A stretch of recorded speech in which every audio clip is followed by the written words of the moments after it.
Hello friends, तो आज के लेक्चर में हम बात करने जा रहे हैं लेजिस्लेटिव पावर ऑफ प्रेसिडेंट।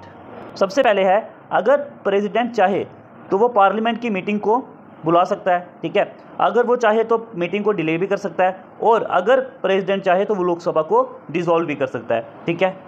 कि अगर प्रेसिडेंट चाहे तो वो मीटिंग कभी भी बुला सकता है, अगर वो चाहे तो मीटिंग डिले भी कर सकता है, और प्रेसिडेंट के पास पावर है कि वो कभी भी डिसॉल्व कर सकता है लोकसभा। ओके, आर्टिकल 108 क्या कहता है? Joint sitting of both of the houses of the parliament, कि प्रेसिडेंट के पास पावर है कि वो दोनों हाउसेज की जॉइंट मीटिंग करवा सकता है पार्लियामेंट में। ओके, और जब चाहे वो दोनों हाउसेज को बुला सकता है पार्लियामेंट में जॉइंट मीटिंग के लिए। ओके फ्रेंड्स, तो जब जॉइंट सीटिंग होती है पार्लियामेंट में तो उसका हेड कौन होता है फ्रेंड्स?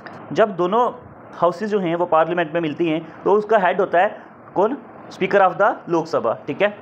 नेक्स्ट पॉइंट है एड्रेस द पार्लियामेंट। अब क्यों करेगा एड्रेस पार्लियामेंट?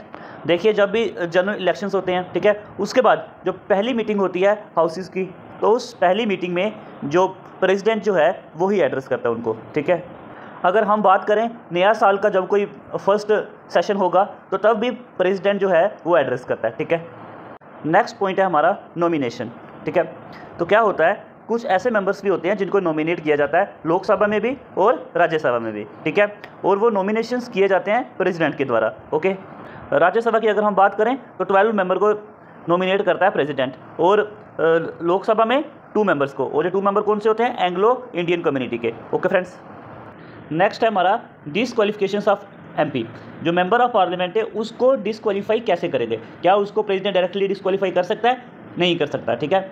तो प्रेसिडेंट डायरेक्टली डिसक्वालीफाई नहीं कर सकता एमपीज़ को, उसके लिए और प्रेसिडेंट को कंसल्ट करना पड़ेगा इलेक्शन कमीशन से। ओके, उस कंसल्ट के बाद ही डिसक्वालीफाई किया जा सकता है मेंबर ऑफ पार्लियामेंट को। ओके फ्रेंड्स, तो नेक्स्ट है कि जो प्रेसिडेंट जो है वो ऑर्डिनेंसेस भी बना सकता है, और ये तब कर सकता है जब पार्लियामेंट जो है वो सेशन में ना हो।